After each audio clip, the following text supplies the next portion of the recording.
Welcome to Solvetic, your channel to always learn technology easily. Below in the description, you will find useful links we used in this video.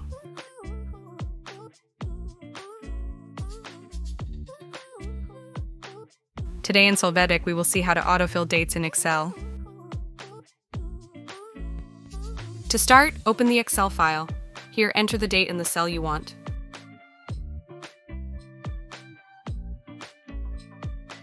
After this, from the Home menu, you will click on Fill. Here, click on the Series option. In this window, activate the Columns box. Verify that the date and day boxes are selected.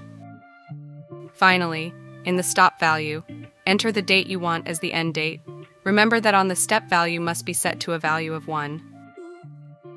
When you click OK, you will see this series of dates complete in your spreadsheet. Hey, remember to subscribe Solvetic channel.